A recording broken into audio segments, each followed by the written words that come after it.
प्रस्तुतकर्ता immunity बढ़ाने के लिए रिसर्च एवं एविडेंस बेस्ड पतंजलि च्यवनप्राश। प्रायोजक मैदा, ट्रांसफैट, कोलेस्ट्रॉल रहित पतंजलि बिस्किट्स खाएंगे, हेल्दी इंडिया बनाएंगे। बड़े भैया को पहचानिए। Original Agarwal packers and movers की पहचान बड़े भैया। agrwalpackers.in, DRS ग्रुप और फूलों के पराग और प्रकृति के सैकड़ों पोषक तत्वों से भरपूर पतंजलि हनी। नमस्कार, आज 7 फरवरी दिन सोमवार, वक्त हो गया जी बिजनेस की बहुत ही खास पेशकश इंडिया 360 का। मैं हूं दीपक डोभाल। हो जाइए तैयार दिन भर की बड़ी खबरों के 360 डिग्री एनालिसिस के लिए, लेकिन सबसे पहले वो खबरें जो बनी हेडलाइंस। देश में कम हो रहा है कोरोना का असर। बीते दिन 83,000 नए कोरोना केस, 24 घंटे में करीब 2 लाख हुए ठीक। कोरोना के खिलाफ देश को मिली एक और वैक्सीन। डीसीजीआई ने सिंगल डोज वाली स्पुतनिक लाइट वैक्सीन को दी मंजूरी। ना सुई का डर, ना ही कोई दर्द। बिहार में लगाई गई डीएनए आधारित पहली वैक्सीन ज़ाइकोव डी का पहला डोज। इंडिया 360 में बताएंगे कोरोना पर कितनी कारगर है ज़ाइकोव डी।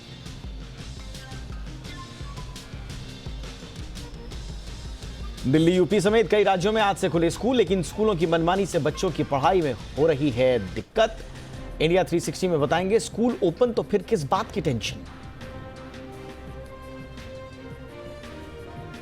अवैध निर्माण पर सुप्रीम कोर्ट का सख्त आदेश। कहा 2 हफ्ते में गिराए जाएं नोएडा के सुपरटेक एमरल्ड कोर्ट के दोनों टावर्स। पीएम ने आज लोकसभा में राष्ट्रपति के अभिभाषण पर धन्यवाद प्रस्ताव की चर्चा का दिया जवाब। कोरोना पर विजय और महंगाई सहित सभी सवालों पर बोले प्रधानमंत्री। कांग्रेस पर भी साधा निशाना। बोले कांग्रेस ने मन बना लिया है कि 100 साल तक सत्ता में नहीं आना।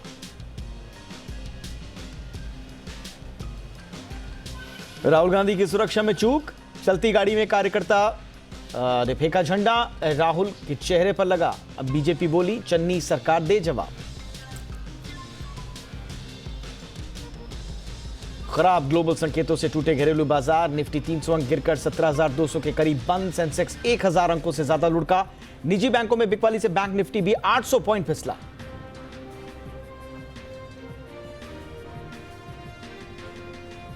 आरबीआई की मॉनेटरी पॉलिसी कमेटी की बैठक आज की बजाय अब कल होगी शुरू।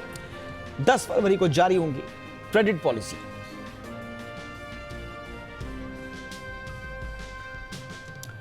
Hyundai के बाद किया और KFC ने फैलाया पाकिस्तानी प्रोपेगेंडा। भारत की जनता ने सोशल मीडिया पर लगाई फटकार। किया ने किया ट्वीट डिलीट।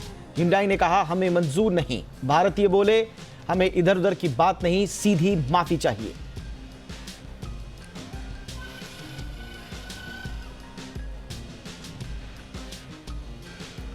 और अब बात करते हैं कवर स्टोरीज की।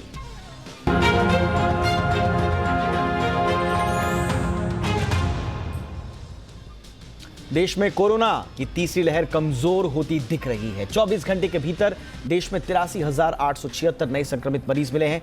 कल के मुकाबले आज कोरोना के मामलों में करीब 22% की गिरावट देखने को मिली है। मौत के आंकड़ों की बात करें तो देश में 24 घंटे के भीतर 895 मरीजों ने दम तोड़ दिया है। अब कुल मौतों के आंकड़े 5,02,874 के पार जा चुके हैं। सक्रिय मामलों की बात करें तो देश में सक्रिय मामलों की संख्या 11,08,938 के करीब पहुंच चुकी है। देश में रिकवरी रेट भी तेजी से बढ़ा है। फिलहाल यह आंकड़ा 96.19% तक पहुंच चुका है।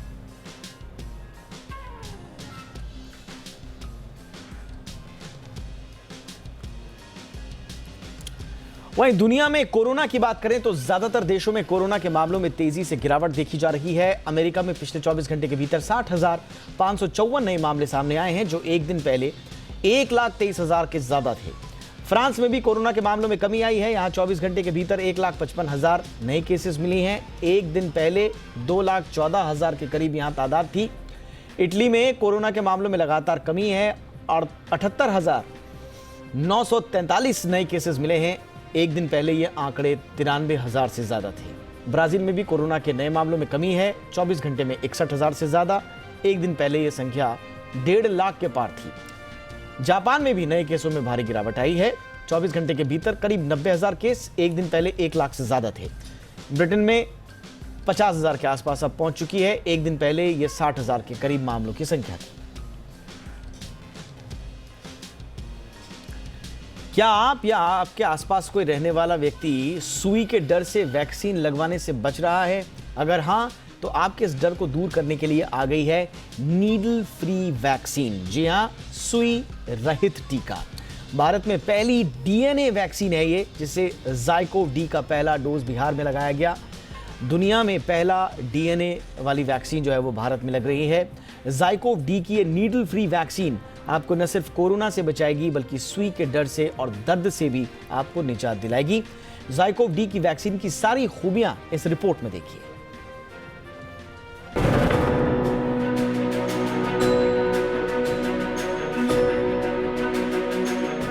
देश में कोरोना की रफ्तार धीमी होती जा रही है और इस रफ्तार को काबू में रखने में वैक्सीनेशन का बड़ा रोल रहा। और अब उन लोगों के लिए भी वैक्सीन का इंतजाम हो गया है जो सुई से डरते हैं। भारत कोरोना के खिलाफ डीएनए वैक्सीन लगाने वाला दुनिया का पहला देश बन गया है। और एक तरफ जहां ज़ाइकोव डी के डोज लगने शुरू हो गए हैं, तो दूसरी तरफ देश को 9वीं वैक्सीन भी मिल गई है। डीसीजीआई ने स्पुतनिक लाइट को आपातकालीन इस्तेमाल करने की मंजूरी दे दी है। जहां ज़ाइकोव डी के 3 डोज लगाए जाएंगे, वहीं स्पुतनिक लाइट का सिंगल डोज ही होगा। और इस तरह देश को 9वीं वैक्सीन मिल चुकी है। कोरोना वायरस के खिलाफ लड़ाई में देश को एक और वैक्सीन मिली है। डीसीजीआई ने सिंगल डोज स्पुतनिक लाइट के आपात इस्तेमाल की मंजूरी दे दी है। स्पुतनिक लाइट वैक्सीन की सिर्फ एक डोज ही कोरोना के खिलाफ काफी होती है। अभी तक की रिसर्च में पाया गया है कि स्पुतनिक लाइट कोरोना के खिलाफ 93.5% तक प्रभावी है। स्पुतनिक लाइट बूस्टर डोज के तौर पर भी प्रभावी बताई जा रही है। स्पुतनिक लाइट 6 महीने में बूस्टर के तौर पर ओमिक्रॉन के खिलाफ 100% कारगर है। स्वास्थ्य मंत्री मनसुख मंडाविया ने ट्वीट कर सिंगल डोज स्पुतनिक लाइट को मंजूरी मिलने की जानकारी दी। स्वास्थ्य मंत्री ने कहा कि ये वैक्सीन देश की 9वीं वैक्सीन है और ये आने वाले वक्त में कोरोना के खिलाफ भारत की लड़ाई को और मजबूती देगी। भारत का वैक्सीनेशन अभियान दुनिया के सबसे सफल और बड़े अभियानों में से एक है और अब स्पुतनिक लाइट को मंजूरी मिलने के बाद हमारे वैक्सीनेशन अभियान को एक नया बल मिलेगा। तो आइए, महत्वपूर्ण पड़ाव है ये वैक्सीनेशन के क्षेत्र में, और इस पर चर्चा करने के लिए इस वक्त मेरे साथ जुड़ चुके हैं आईसीएमआर में एपिडेमियोलॉजी और कम्युनिकेबल डिजीज के पूर्व प्रमुख doctor Raman Gangakhedkar. Doctor Gangakhedkar, good evening sir, बहुत बहुत स्वागत है आपका। सर, सबसे पहले तो ये सिंगल डोज स्पुतनिक की बात कर लेते हैं। क्या है इसकी खूबी? और कई लोग ये पूछ रहे हैं कि सिंगल डोज इसको वो लोग लेंगे जिन्होंने वैक्सीन नहीं ली है, या ये बूस्टर डोज की तरह सिंगल डोज थर्ड वैक्सीन के रूप में लगेगी? नहीं, जैसे सबसे पहला इंडिकेशन उसका एक ही है। हमारे यहाँ जो हुआ है वो ये हुआ है कि जो लोगों ने अभी तक वैक्सीन नहीं ली, उनको ये वैक्सीन लेने से एक फायदा होगा। ये सिंगल डोज की वैक्सीन है। अगर हम कंपनी की तरफ, अगर कंपनी के बात के ऊपर भरोसा रखें, तो ये बूस्टर करके भी देने आती है, और ये बूस्टर देने के बाद में इसकी जो एफिकेसी है वो बाकी वैक्सीन से ज्यादा है। लेकिन इसका अभी तक पता नहीं है कि डीसीजीआई को उन्होंने किस किस्म का डेटा दिया हुआ है। क्या इसको बूस्टर करके भी लेने की इजाजत ये डीसीजीआई ने दी है, इसका अभी तक पता नहीं है। ओके। दूसरी जो ज़ाइकोव डी है, जिसे कहा जा रहा है कि दुनिया की पहली डीएनए वाली वैक्सीन, ये दुनिया की पहली डीएनए वैक्सीन, ये कौन सा कॉन्सेप्ट है सर?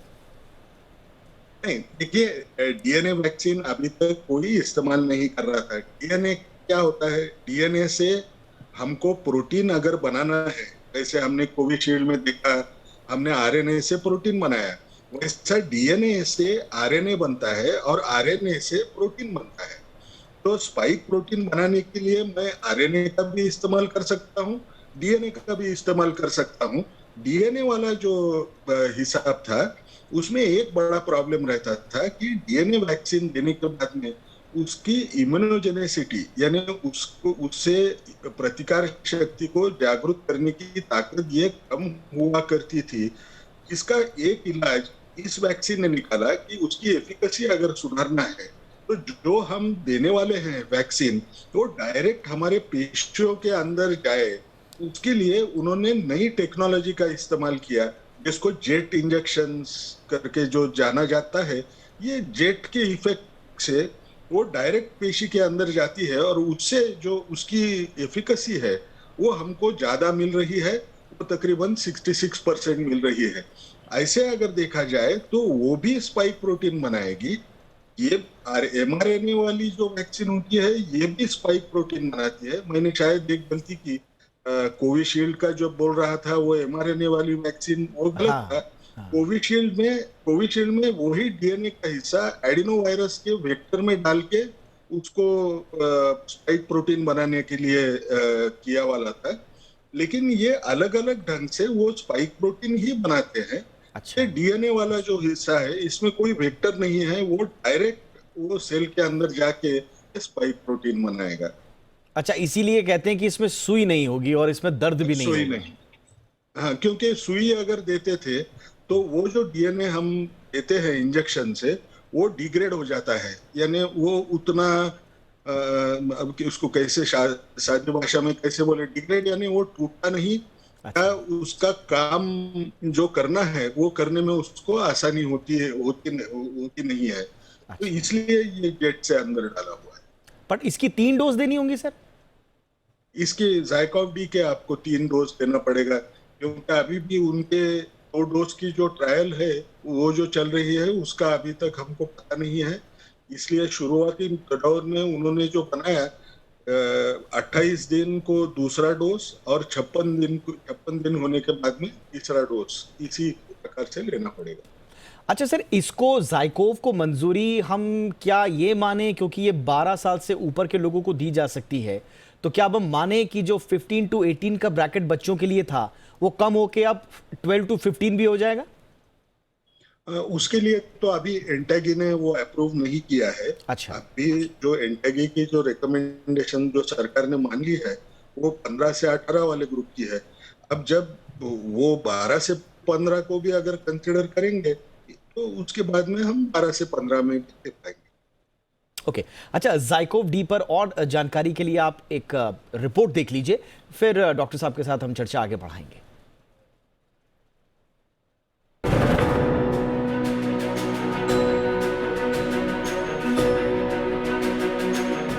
देश में कोरोना की रफ्तार धीमी होती जा रही है और इस रफ्तार को काबू में रखने में वैक्सीनेशन का बड़ा रोल रहा। और अब उन लोगों के लिए भी वैक्सीन का इंतजाम हो गया है जो सुई से डरते हैं। भारत कोरोना के खिलाफ डीएनए वैक्सीन लगाने वाला दुनिया का पहला देश बन गया है। डीएनए आधारित वैक्सीन का मतलब यह है कि जेनेटिकली इंजीनियर्ड प्लाज्मिड्स को शरीर में इंजेक्ट किया जाता है। इससे शरीर में कोरोना के स्पाइक प्रोटीन्स का निर्माण होता है और इस तरह वायरस से बचाव वाले एंटीबॉडी पैदा होते हैं। ज़ायकोव डी भारत की पहली नीडल फ्री और दूसरी स्वदेशी कोरोना वैक्सीन है। ज़ायकोव डी वैक्सीन को अहमदाबाद की फार्मा कंपनी जाइडस कैडिला ने तैयार किया है। ये वैक्सीन उन लोगों को लगाई जाएगी जिन्हें अब तक एक भी डोज नहीं लगी है। डीजीसीआई ने 12 साल या इससे ज्यादा की उम्र के लोगों के लिए वैक्सीन को मंजूरी दी है। ये देश की पहली 3 डोज वाली वैक्सीन है। इन तीनों डोज में 28 दिन का अंतर होना जरूरी है। पहली डोज और तीसरी डोज के बीच 56 दिन का अंतर होगा।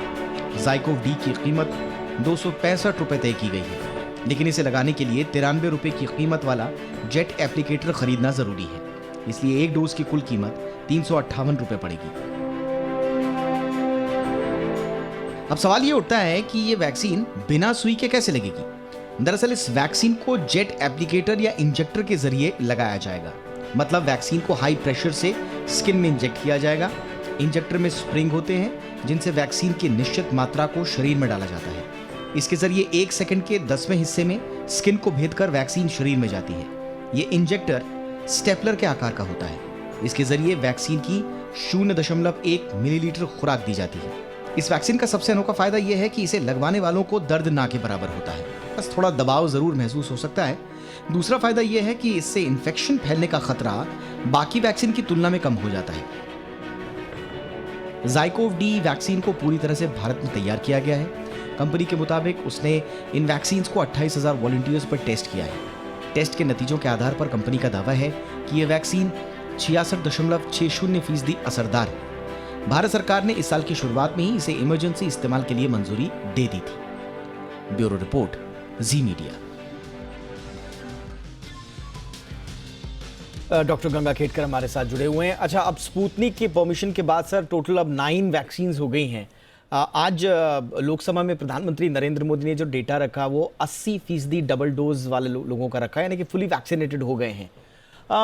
सर, अब इस परिदृश्य में आप बूस्टर डोज, और चूंकि अब तीसरी वेव भी धीरे धीरे अब खत्म हो रही है, तो जो तीसरी डोज पर जो बहस चल रही थी, अब क्या उसकी आवश्यकता है? मैं इसलिए पूछ रहा हूं सर क्योंकि इजराइल में तो 4-4 डोज की बात हुई, उसके बावजूद वहां पर जो थर्ड वेव थी उससे लोग बच नहीं पाए। तो क्या रेलेवेंट है अभी booster dose shot? Booster dose जिनको ज्यादा एक्सपोजर होने का डर था वो हेल्थ केयर वर्कर्स और फ्रंटलाइन वर्कर्स को देने का तो सरकार ने मान लिया, लेकिन अभी इसकी जो आगे की जो स्टेप है, अगर हम ये माने कि इसमें सबसे बड़ा चैलेंज क्या है ये डिसीजन मेकिंग में कि सबको देना चाहिए क्या ये बूस्टर, तो हमको एक बड़ा सोचना पड़ेगा। ये 60 इयर्स प्लस में मॉर्बिडिटी ज्यादा है, वो मरने का डर है, फ्रंटलाइन वर्कर्स और हेल्थ केयर वर्कर्स इनको प्रोटेक्ट करने का बहुत जरूरी था, इसलिए इनको दे रहे हैं। लेकिन बाकी लोगों को अभी ओमिक्रॉन अभी जिस तेजी से फैल गया, तकरीबन ज्यादा लोगों को जो इन्फेक्शन हुआ है, उसके बावजूद भी अभी बूस्टर देना है क्या, इसके ऊपर हमको सोचना पड़ेगा, क्योंकि ये बूस्टर देने से कितना फायदा होगा। अगर वो आगे चल के दूसरे जब वेरिएंट अगर आए तो उसके साथ जब उसको रोकने की कोशिश करना है, तीव्रता कम करने की कोशिश करना है, तो कितने समय के बाद में देना चाहिए। ज्यादातर लोगों को ओमिक्रॉन हो चुका है, क्या इसको हम थर्ड वैक्सीन का डोज जो नेचुरल इन्फेक्शन से हुआ है ऐसे समझे, इसके ऊपर ज्यादा सोचना पड़ेगा और उसके बाद में ही डिसीजन लेना पड़ेगा। ये कहना बहुत कठिन है कि ये सब लोगों को बूस्टर देने का डिसीजन होगा क्या इस समय। ओके सर, अब ये ओमिक्रॉन का एक सर अब आगे ओमिक्रॉन का तो हम देख ही रहे हैं कि तीसरी लहर में अब केसेस भी अब धीरे धीरे कम आ रहे हैं, और जैसा कि आपने कहा बाकी विशेषज्ञ भी कह रहे हैं, हम भी देख रहे हैं कि ओमिक्रॉन का लकीली माइल्ड केसेस ज़्यादा दिखे हैं, और इस बार जो है वो डेथ भी उन लोगों में देखी गई है जो अनवैक्सीनेटेड थे या पार्शियली वैक्सीनेटेड थे या कोमॉर्बिडिटी वाले थे। लेकिन एक जो उसका सब वेरिएंट है सर ओमिक्रॉन का BA.2, वो थोड़ा रिपोर्ट से आ रही है कि साउथ अफ्रीका में थोड़ा चिंताएं बढ़ा रहा है, उसकी बहुत क्लोजली मॉनिटरिंग हो रही है। तो इसको लेकर आगे क्या सतर्क रहना जरूरी होगा सर? BA.2 को देखिए, जिनको हुआ नहीं है ये ओमिक्रॉन का इन्फेक्शन, उन लोगों में ही BA.2 होने का चांस ज्यादा रहेगा, क्योंकि अभी सब तरफ BA.2 के प्रिडोमिनेट करने जा रहा है। BA.2 BA.1 के कंपैरिजन में ये ज्यादा तेजी से फैलता है, ऐसा नया डेटा आ रहा है। लेकिन BA.2 की वजह से क्या उसमें लोगों को हॉस्पिटलाइज ज्यादा करने की नौबत आएगी या उनमें डेथ रेट ज्यादा दिखेगा, ऐसा पक्का भरोसे करने वाला अभी डेटा हमारे पास नहीं है। तो जब ये नहीं है तो हम हमारी अगर सेफ्टी के बारे में सोचते हैं तो हमने ये सोचना है कि अभी भी मुझे BA.2 का इन्फेक्शन न होना, यही अच्छा रहेगा। तो जो प्रिवेंशन के जो मेजर्स है, जो मैंने मास्क पहनना है, ऐसे भी तो ज्यादातर रिजर्वायर जो है ओमिक्रॉन का वो कम हो चुका है। तो अभी मैंने खुद को संभालना और मुझे BA.2 लगने ना देना, ये प्रूडेंट रहेगा। लेकिन ये नहीं कह सकते कि BA.2 की वजह से खतरा बहुत बढ़ गया है, क्योंकि वो अभी तक ज्यादा अच्छा एविडेंस अभी तक आया नहीं। बिल्कुल, और अभी साउथ अफ्रीका में भी अभी उस पर काम चल ही रहा है। मेरे ख्याल से कुल 2-3 दिन पहले 450 के आसपास सैंपल्स आए थे, उसमें से 22-23% जो दूसरा जो सब वेरिएंट है BA.2 उसके मिले थे। तो बहरहाल जो विदेशों में जो स्टडीज़ हो रही हैं उन पर क्लोजली नज़र तो रखेंगे हमारे विशेषज्ञ भी, लेकिन सर कह रहे हैं कि डरने वाली कोई ऐसी आवश्यकता नहीं है। आखिरी सवाल सर मेरा रहेगा, आज हमने शाम को शो में चर्चा भी की थी 5 बजे कि स्कूल्स खुल रहे हैं सर, और बहुत सारे माँ बाप ये कह रहे हैं कि सरकार तो कह रही है अभी भी आप पेरेंट्स का ही कॉन्सेंट ले रहे हैं कि आपको बच्चे को भेजना है तो ठीक है, वरना मत भेजिए, बाद में मत कहना कि हमारा बच्चा बीमार हो गया तो हमारे ऊपर रिस्पॉन्सिबिलिटी नहीं होगी। दूसरी तरफ दुनिया भर की स्टडीज़ आ रही हैं कि बच्चों के मानसिक स्वास्थ्य पर बहुत बुरा असर पड़ रहा है, स्कूल्स खोलिए। सरकार ने गाइडलाइंस दी लेकिन स्कूल्स अपनी तरह से ले रहे हैं, हाइब्रिड कर दे रहे हैं, कभी ऑफलाइन कभी ऑनलाइन, तो बच्चों के लिए सर बड़ा कंफ्यूजिंग स्थिति हो गई है कि करें क्या, किसकी सुने हम। तो अभी आप क्या सजेस्ट करते हैं सर? अब ओपन कर देना चाहिए ताकि बच्चे अब स्कूल जाएं? अब खतरा टल गया है सर क्या? खतरा तो काफी टल चुका है, इसमें कोई दो राय नहीं बन सकती। दूसरी बात, हमको हर चीज में डिसीजन जब हम लेते हैं तो कुछ उसका फायदा रहता है, कुछ थोड़े रिस्क बचते हैं। तो अब इसमें अगर रिस्क इन्फेक्शन होने की जब कम हो रही है, और हमको सबसे बड़ी बात क्या है कि अगर बच्चों को स्कूल में ना भेजें तो उसका असर बच्चों के ऊपर कितना होने वाला है ये भी हमको पता है। तो हमको चॉइस करना है कि मैंने बच्चा भेजना चाहिए या नहीं। अब इसमें सबसे बड़ी बात क्या होती है, एक रूल ऑफ थंब तो नहीं रहेगा कि लोग एकदम बोलते चलो आप भेजो।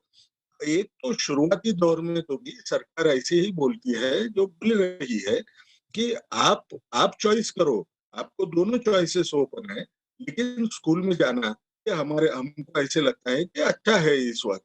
तो ये चॉइस का डिसीजन जो शुरुआती दौर में रहेगा, शायद कुछ दिनों के अंदर लोगों में भी उतनी ही हिम्मत आएगी कि स्कूल में भेजने की वजह से कोई इन्फेक्शन होने का खतरा, और ये इन्फेक्शन की वजह से कोई सीरियस उसकी इवेंट होने का खतरा, ये ऑलमोस्ट नहीं के बराबर है। ये जब पता चलेगा तो कोई दिक्कत नहीं होगी। बहुत बहुत शुक्रिया सर, आपने वक्त निकाला और बहुत सारे अलग अलग मुद्दों पर आपने बात की। शुक्रिया आपका, थैंक यू सर। और जिस बारे में हम चर्चा कर ही रहे थे, कोरोना के घटते मामलों के बीच देश में स्कूल खुलने का सिलसिला शुरू हो चुका है। महाराष्ट्र के बाद दिल्ली, बिहार, उत्तराखंड और उत्तर प्रदेश में भी स्कूल खोल दिए गए हैं। इन राज्यों में कोविड नियमों का पालन करते हुए स्कूलों को खोलने की इजाजत दी गई है। दिल्ली में आज से कक्षा 9वीं से 12वीं के लिए स्कूलों के साथ साथ उच्च शैक्षणिक संस्थानों, कोचिंग सेंटर्स को खोल दिया गया है। 14 फरवरी से नर्सरी से 8वीं तक की कक्षाएं शुरू होंगी। दिल्ली के अलावा यूपी में भी 9वीं से 12वीं तक के लिए स्कूल और कॉलेजेस खुल गए हैं। गुजरात और केरल में भी स्कूल आज से खोल दिए गए हैं।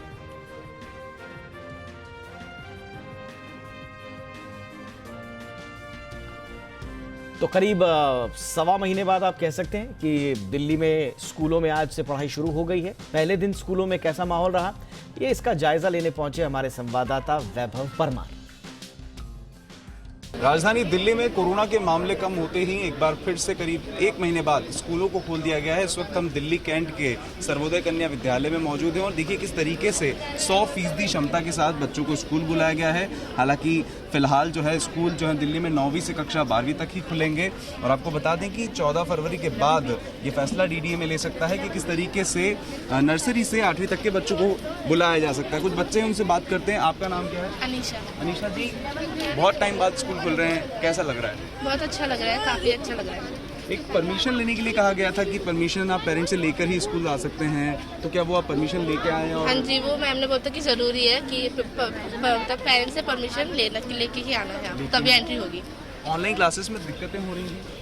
यस सर, किसी किसी की हो रही थी पर मेरी नहीं हुई। ओके। लाइक किसी किसी के फ़ोन नेटवर्क की प्रॉब्लम है, कोई फ़ोन अफेक्ट नहीं कर सकता, और क्वेश्चन कुछ कभी कभार नेटवर्क की प्रॉब्लम हो जाती है और कोई बच्चे लेते भी नहीं ऑनलाइन, तो उनकी अटेंडेंस भी नहीं लग पाती है। पढ़ाई के साथ अपने दोस्तों को कितना मिस किया था? बहुत मिस करा था, हम ना मिल पा रहे थे, ना ज़्यादा बात हो पा रही थी। अब पहले बीच में भी खुले थे स्कूल, लेकिन 100% कैपेसिटी के साथ नहीं खुले थे। अब सभी बच्चों को बुलाया जा रहा है। ध्यान आप लोग किस तरीके से रखेंगे, क्योंकि सोशल डिस्टेंस वही हमें फॉलो करना है।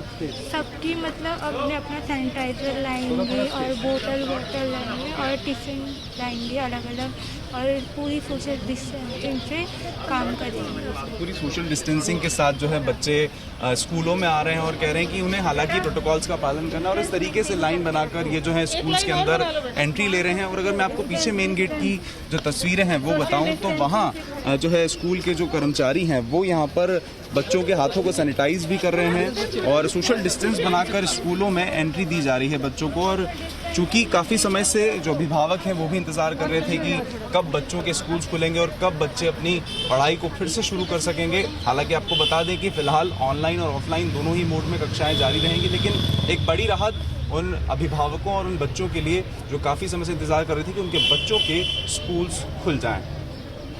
वैभव परमार, जी मीडिया, दिल्ली।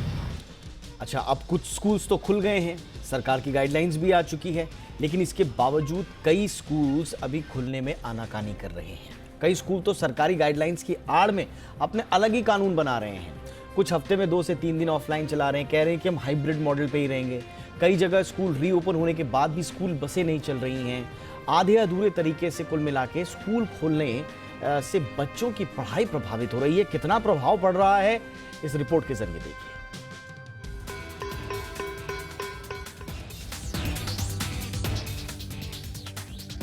कोरोना प्रोटोकॉल और सरकारी फरमान के बीच स्कूली बच्चों का भविष्य पेंडुलम की तरह झूल रहा है।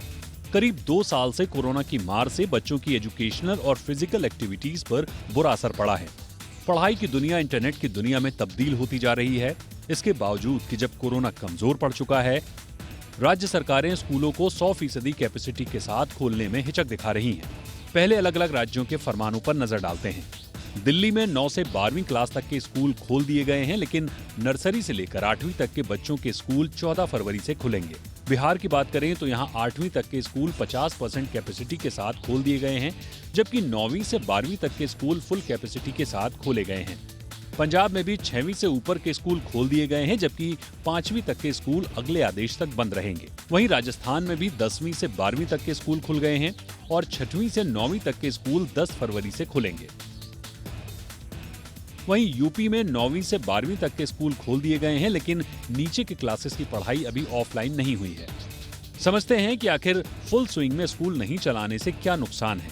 स्कूल और सरकार के फरमानों के बीच छात्र और पेरेंट्स दोनों फंसे हुए हैं। घरों में कैद बच्चे मानसिक तौर पर बीमार पड़ने लगे हैं, चिड़चिड़े हो गए हैं। खासकर बच्चों की लर्निंग पावर पर बुरा असर पड़ा है। बच्चों का बहुमुखी विकास नहीं हो पा रहा है। साथ ही सीधे तौर पर टीचर से इंटरेक्शन नहीं हो पाने पर उनके डाउट पूरी तरह से क्लियर नहीं हो पा रहे हैं।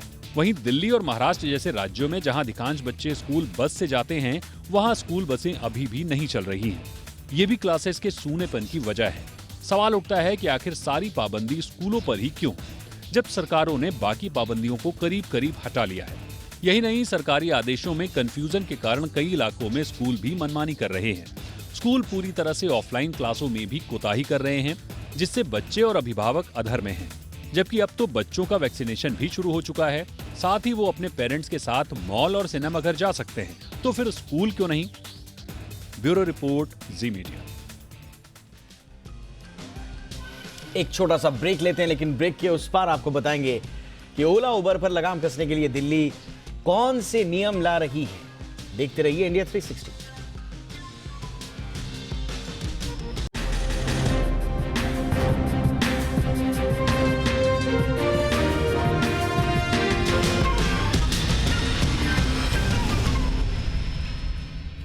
ब्रेक के बाद आपका स्वागत है। अगर आप ओला, उबर या किसी कैब सेवा का इस्तेमाल करते हैं तो यह खबर आपके लिए बेहद जरूरी है, क्योंकि दिल्ली अब कैब ऑपरेटर्स के लिए एक नए नियम लाने की तैयारी कर रही है। और इन नियमों से जहां कैब ऑपरेटर्स को रेगुलेट करने में आसानी होगी, वहीं पैसेंजर्स के लिए भी सफर करना स्ट्रेस फ्री हो सकता है।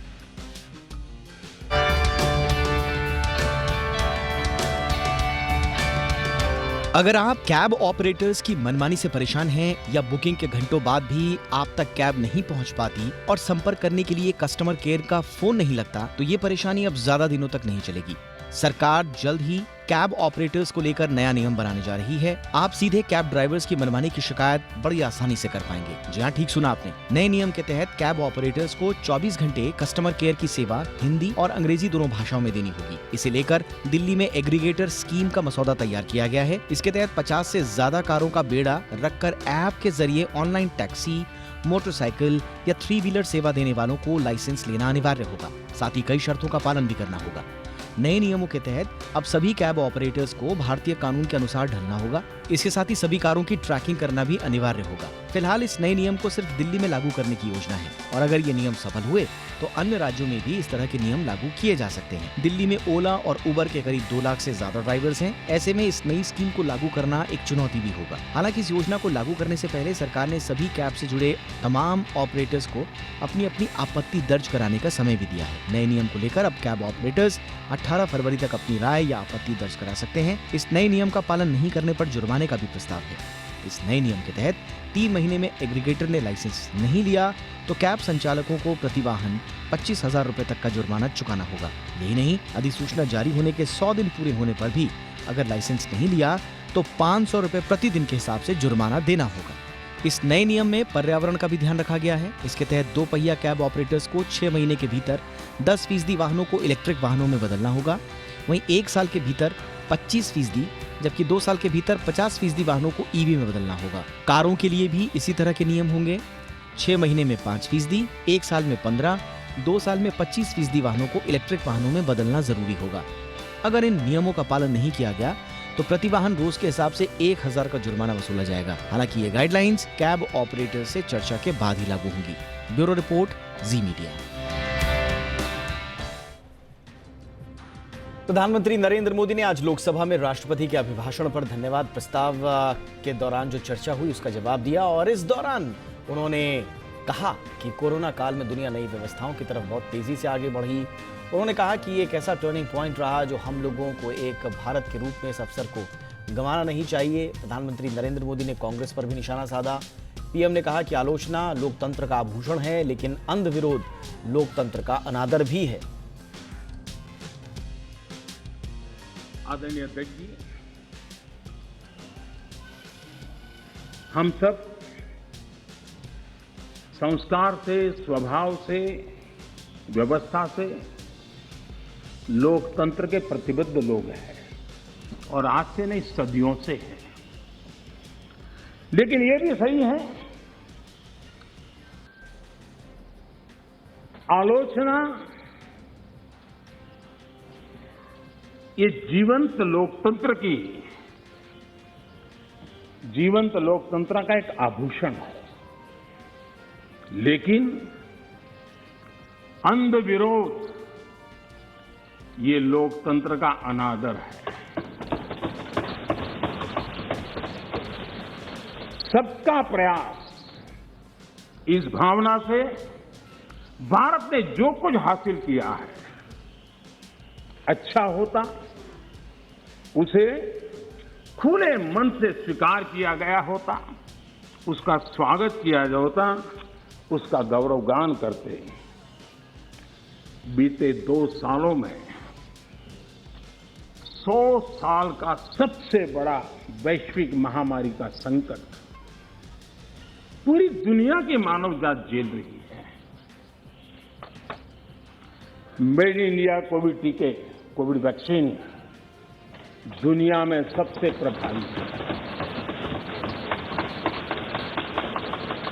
आज भारत 100% पहली डोज इस लक्ष्य के निकट करीब पहुंच रहा है और लगभग 80% सेकंड डोज उसका पड़ाव भी पूरा कर लिया है। और इस बीच AIMIM प्रमुख असदुद्दीन ओवैसी पर हुए हमले को लेकर केंद्रीय गृह मंत्री अमित शाह ने संसद में बयान दिया। अमित शाह ने कहा कि ओवैसी के दौरे की जानकारी नहीं थी। अमित शाह ने खतरे को देखते हुए ओवैसी से Z कैटेगरी सुरक्षा लेने की अपील भी की।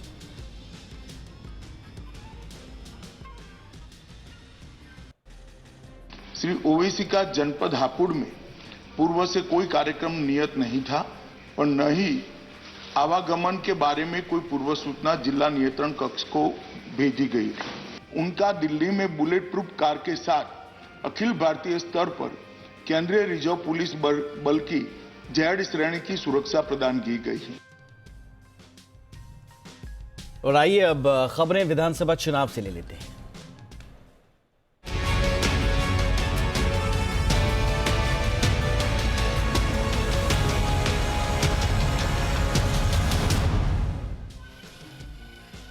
उत्तराखंड विधानसभा चुनाव से पहले आम आदमी पार्टी के संयोजक अरविंद केजरीवाल उत्तराखंड के 2 दिनों के दौरे पर पहुंचे। इस दौरान केजरीवाल ने कहा कि चाहे बीजेपी हो या फिर कांग्रेस, सभी दलों ने राज्य को लूटा है। केजरीवाल ने कहा कि राज्य में बिजली बड़ा मुद्दा है। सरकार बनने के बाद राज्य की जनता को 24 घंटे बिजली आएगी। अरविंद केजरीवाल ने कहा कि हरिद्वार में वो कह रहे थे कि अगर सरकार बनी उनकी तो हर महिला को 1,000 रुपये महीना पैसा भी दिया जाएगा।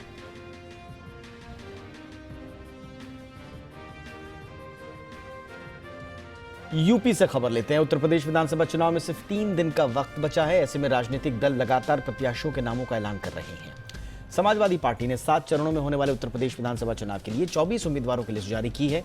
सपा ने सभापति शुक्ला को गोरखपुर शहरी सीट से सीएम योगी आदित्यनाथ के खिलाफ मैदान में उतारा है और समाजवादी पार्टी ने फाफामऊ से अंसार अहमद और पडरौना सीट से विक्रमा यादव को चुनावी मैदान में उतारा है। यूपी विधानसभा चुनाव के पहले चरण की वोटिंग में अब 3 दिन बाकी है। इधर कांग्रेस ने उत्तर प्रदेश विधानसभा चुनाव के लिए 28 उम्मीदवारों के नामों की घोषणा कर दी है और इस लिस्ट में 10 महिलाओं को टिकट दिया गया है। वहीं कांग्रेस ने अमेठी सीट से आशीष शुक्ला को मैदान में उतारा है। प्रियंका यादव को घोसी से उम्मीदवार बनाया गया है। राज्य में कांग्रेस अकेले चुनाव लड़ रही है और पार्टी ने इस बार महिलाओं पर दांव खेला है। वहीं आम आदमी पार्टी ने उत्तर प्रदेश में 10 प्रत्याशियों की नवी लिस्ट जारी की है। आपने यूपी की 3 विधानसभा प्रत्याशियों को बदला भी है और इसी के साथ नए प्रत्याशियों की भी लिस्ट जारी की गई है।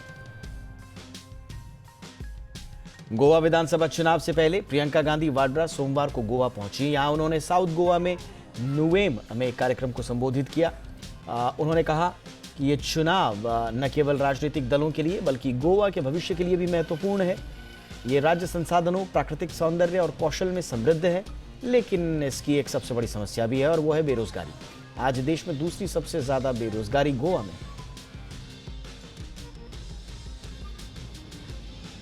और आइए अब बात करते हैं बाजार की। कारोबारी हफ्ते की शुरुआत बाजार में भारी गिरावट के साथ हुई है। सेंसेक्स इंट्राडे में 1200 अंकों से ज्यादा की गिरावट दिखी। Bajaj finance, Bajaj Finserv, HDFC bank जैसे हैवीवेट शेयरों में बिकवाली से निफ्टी भी भारी गिरावट के साथ बंद हुआ। बाजार में भारी गिरावट के चलते निवेशकों के आज करीब 3 लाख करोड़ रुपए साफ हो गए। इस तरह लगातार 3 दिन की गिरावट में निवेशकों के 7 लाख करोड़ रुपए का नुकसान हो चुका है। कारोबार के अंत में सेंसेक्स 1024 अंक गिरकर 57,621 पर बंद हुआ।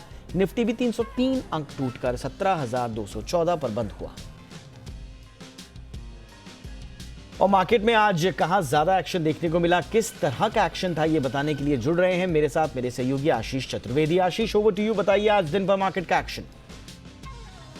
देखिए, हफ्ते के पहले कारोबारी दिन बाजार में जो है भारी गिरावट देखने को मिली। इसके पीछे कहीं ना कहीं कारण जो है ये भी हो सकता है कि जिस प्रकार से यूएस में बॉन्ड यील्ड्स में बढ़त आई है, इसके चलते विदेशी निवेशक एफआईएस वैसे तो लगातार बिकवाली कर रहे हैं।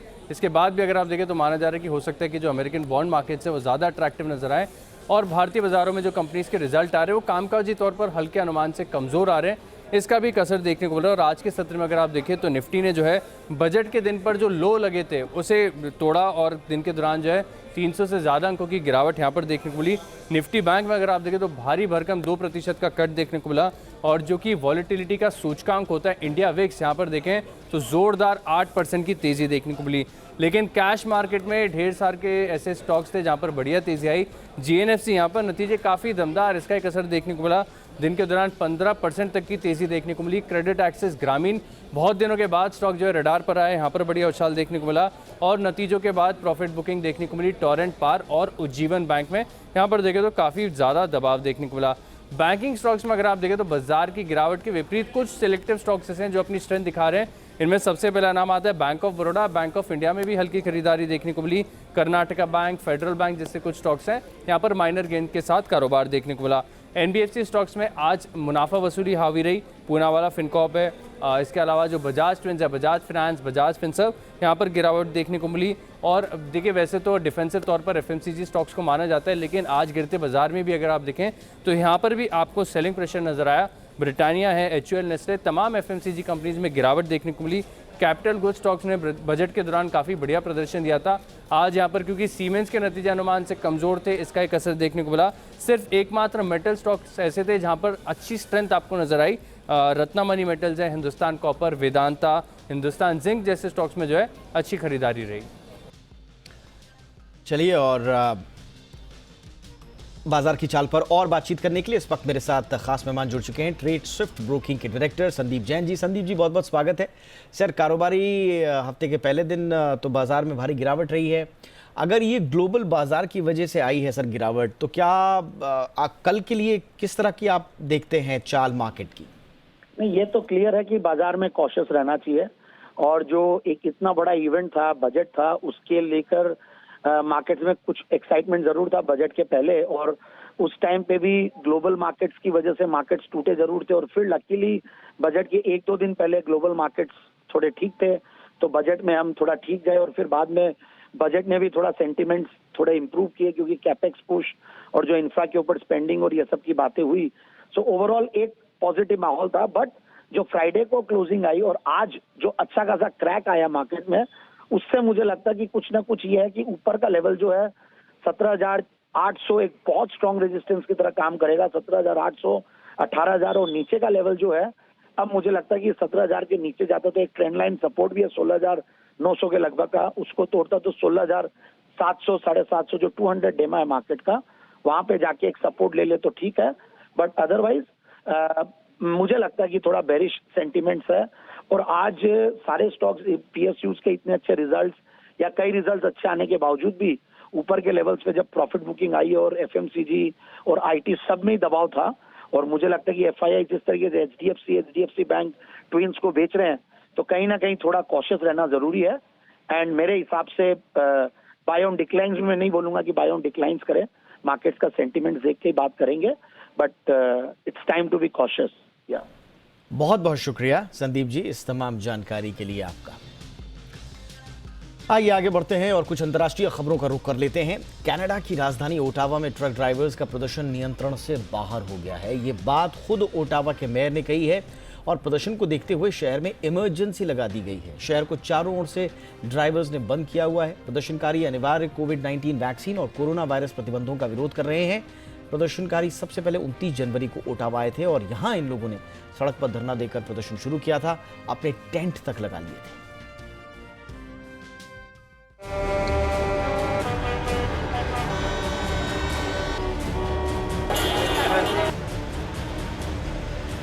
कनाडा में ट्रक आंदोलन आउट ऑफ कंट्रोल, 10 दिनों से कैद में ओटावा।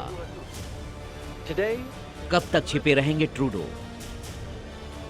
सड़कों पर ट्रकों की लंबी लाइन, कई शहरों की ट्रकों से घेराबंदी, हॉर्न से परेशान कनाडा के कई शहर के लोग। कड़ाके की ठंड और बर्फबारी के बावजूद सड़कों पर हजारों प्रदर्शनकारी। ट्रूडो के खिलाफ उग्र हुआ फ्रीडम कॉन्वॉय। ये हालात हैं कनाडा के। देश की राजधानी ओटावा को पिछले 10 दिनों से ट्रक ड्राइवरों ने घेर रखा है। शहर में हर तरफ सड़कों पर ट्रकों की लंबी लाइन दिख रही है। कहीं कहीं प्रदर्शनकारियों ने टेंट भी लगा दिए हैं। प्रदर्शनकारी विरोध में लगातार हॉर्न बजा रहे हैं। एक हफ्ते से उन्हें जाम झेलना पड़ रहा है। ऐसे में उनकी परेशानी बढ़ गई है। आंदोलनकारियों का कहना है, जब तक सरकार वैक्सीन अनिवार्यता को खत्म नहीं करती है तब तक वो आंदोलन जारी रखेंगे। ओटावा में कुछ लोगों ने फ्रीडम और N95 मास्क फॉर ऑल की तख्तियां लेकर प्रदर्शन किया। कनाडा के प्रधानमंत्री जस्टिन ट्रूडो पहले ही ट्रक ड्राइवरों की मांग को खारिज कर चुके हैं। बीते दिनों प्रदर्शनकारियों ने ट्रूडो की आवाज को घेर लिया था। इसके बाद उन्हें और उनके परिवार को गुप्त स्थान पर छिपने के लिए भागना पड़ा था। अभी भी वो सीक्रेट जगह पे ही है। एक तरफ ट्रूडो अपने फैसले पर अड़े हैं तो दूसरी तरफ आंदोलनकारी हैं, और इन सब के बीच पिस रहे हैं कनाडा के आम लोग। ब्यूरो रिपोर्ट, जी मीडिया। यूक्रेन और रूस के बीच जो विवाद चल रहा है और उसके बाद पश्चिमी देशों के बीच जो विवाद शुरू हुआ है, अमेरिका की एक कंपनी ने कुछ सैटेलाइट तस्वीरें जारी की हैं इस बीच, जिनसे पता चल रहा है कि यूक्रेन से लगने वाली बेलारूस की सीमा पर बड़ी संख्या में सैन्य हथियारों की तैनाती की गई है। तस्वीरों में दिख रहा है कि रूस बेलारूस के बीच संयुक्त सैन्य अभ्यास होने के पहले रूस ने बेलारूस के अलग अलग स्थानों पर उन्नत हथियारों को तैनात किया है। यह अभ्यास 10 से 20 फरवरी तक होगा, जिसे यूनियन रिजॉल्व 2022 का नाम दिया गया है। ऑस्ट्रेलिया 21 फरवरी से पर्यटकों के लिए अपनी सीमाएं खोल रहा है। इस बात की जानकारी प्रधानमंत्री स्कॉट मॉरिसन ने दी है। इसके साथ ही महामारी के चलते लगाया गया दुनिया का सबसे सख्त और लंबे वक्त तक चलने वाला प्रतिबंध खत्म हो जाएगा। राष्ट्रीय सुरक्षा परिषद के साथ बैठक करने के बाद मॉरिसन ने कहा कि करीब 2 साल हो गए हैं जब ऑस्ट्रेलिया की सीमाओं को बंद करने का फैसला लिया गया था, उन्होंने कहा कि इस साल की 21 फरवरी से सभी वीज़ा धारकों के लिए सीमाएं खुल जाएंगी। जिन्होंने अभी दोनों वैक्सीन लगवा ली हैं उनके लिए ही यह अलाउ होगा। ऑस्ट्रेलिया ऐसे लोगों के स्वागत के लिए तैयार है। दुनिया भर में कश्मीर के मुद्दे पर लताड़े जाने के बाद पाकिस्तान कश्मीर मुद्दे को लेकर चीन की चौखट पर पहुंचा है। हालांकि यहां भी उसे आश्वासन और एक बयान के अलावा कुछ खास हासिल नहीं हुआ। पाकिस्तान के प्रधानमंत्री इमरान खान विंटर ओलंपिक की ओपनिंग सेरेमनी में शामिल होने के लिए 4 दिन के दौरे पर बीजिंग थे और इसके आखिरी दिन उन्होंने राष्ट्रपति शी जिनपिंग से मुलाकात की। इमरान खान ने इस मुलाकात में चीन पाकिस्तान आर्थिक गलियारे में आ रही अड़चनों को और चीनी वर्कर्स पर बार बार हो रहे हमलों के बारे में बात भी की। नेपाल की राजधानी काठमांडू के प्रशासन ने कोविड-19 संबंधी पाबंदियों को कम करने का फैसला किया है। साथ ही स्कूलों और खेल स्थलों को फिर से खोलने और धीरे धीरे शहर के जीवन को पटरी पर लाने की घोषणा की है। देश में कोरोना वायरस संक्रमण के मामले कम होने के मद्देनजर यह कदम उठाया गया है। कोरोना वायरस के ओमिक्रॉन वेरिएंट के कारण मामले बढ़ने के बाद नेपाली सरकार ने पिछले महीने कई पाबंदियां लगाई थी। स्कूल बंद कर दिए गए थे, धार्मिक त्योहारों पर रोक लगा दी गई थी, रेस्टोरेंट में ग्राहकों की संख्या भी सीमित कर दी गई थी। ब्रिटेन की महारानी एलिजाबेथ द्वितीय ने हाल ही में ऐलान करते हुए कहा कि उनके बेटे प्रिंस चार्ल्स के राजा बनने के बाद उनकी बहू कैमिला महारानी बनेंगी। इसी के साथ ब्रिटेन के मीडिया से लेकर आम गलियारों तक हर जगह कैमिला की बातें होने लगी हैं। कई लोगों ने तो यहाँ तक कह दिया है कि कैमिला को महारानी के तौर पर वो स्वीकार नहीं करेंगे।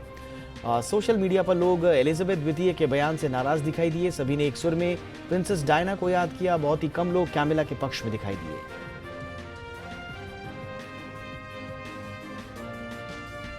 खबरें स्पोर्ट्स जगत से ले लेते हैं। इंडियन प्रीमियर लीग 2022 के संस्करण के लिए आगामी 12 और 13 फरवरी को नीलामी होगी। 2 दिन की मेगा नीलामी के दौरान जिन 590 क्रिकेटर्स पर बोली लगेगी उनमें 370 भारतीय क्रिकेटर्स हैं। सबकी नजरें इस बात पर हैं कि इस बार सबसे महंगा खिलाड़ी कौन होगा। इसे लेकर पूर्व क्रिकेटर और कमेंटेटर आकाश चोपड़ा ने भविष्यवाणी की है। उन्होंने कहा कि आईपीएल की नीलामी में भारतीय खिलाड़ियों के पास एक अच्छा मौका है। ईशान किशन और श्रेयस अय्यर महंगे होंगे, वहीं दीपक चाहर, हर्षल पटेल, आवेश खान, यूजी जैसे भारतीयों पर भी अच्छी बोली लगाई जाएगी। भारतीय टीम ने वेस्टइंडीज को पहले वनडे में 6 विकेट से करारी मात दी और रोहित शर्मा की अगुवाई में टीम इंडिया ने शानदार शुरुआत की। कप्तान रोहित शर्मा ने 60 रनों की बेहतरीन पारी खेली, लेकिन पूर्व कप्तान विराट कोहली फ्लॉप रहे। वे सिर्फ 4 गेंदों का सामना ही कर पाए और 8 रन बनाकर चलते बने। विराट कोहली ने की पारी भले ही लंबी नहीं रही हो, लेकिन इस दौरान 8 रनों की बदौलत वो सबसे तेज 5000 रन बनाने वाले दुनिया के चौथे बल्लेबाज बन गए। इस मुकाम पर पहुंचने के लिए उन्हें इस मैच से पहले केवल 6 रनों की दरकार थी। विराट ने अपनी पारी का दूसरा चौका जड़ते ही ये रिकॉर्ड अपने नाम कर लिया। खबरें कुछ एंटरटेनमेंट जगत से। इस पर कोकिला लता मंगेशकर ने दुनिया को अलविदा कह दिया और उनके निधन पर सिर्फ हिंदुस्तान में ही नहीं बल्कि दुनिया भर में लोग गमगीन हैं। भारत के पड़ोसी मुल्क पाकिस्तान ने भी लता मंगेशकर के निधन पर प्रतिक्रियाएं जताई हैं। पाकिस्तान के कई पूर्व दिग्गजों ने दिल छू लेने वाली भावुक टिप्पणियां की हैं उनके निधन पर। पाकिस्तान के कप्तान बाबर आजम ने ट्वीट कर लिखा, एक स्वर्ण युग का अंत। लता जी की जादुई आवाज़, उनकी विरासत लाखों लोगों के दिलों में जिंदा है। मोहम्मद हफीज़ ने भी लता मंगेशकर की फ़ोटो ट्वीट कर मेरी आवाज़ ही मेरी पहचान लिखा और पाकिस्तान के प्रधानमंत्री इमरान खान ने भी उन्हें अपनी श्रद्धांजलि दी। ऑस्ट्रेलिया में होने वाले T20 क्रिकेट वर्ल्ड कप के टिकटों की बिक्री शुरू हो गई है। ये टिकट T20worldcup.com पर उपलब्ध हैं। T20 क्रिकेट वर्ल्ड कप 16 अक्टूबर से 13 नवंबर होगा और इसमें फाइनल समेत 45 मैचों के टिकट खरीदे जा सकेंगे। बच्चों के टिकट पहले दौर और सुपर 12 चरण के लिए $5 के हैं, जबकि वयस्कों के टिकट $20 के हैं। T20 cricket world cup match Adelaide, Brisbane, Geelong, Hobart, Melbourne, Perth और सिडनी में होंगे।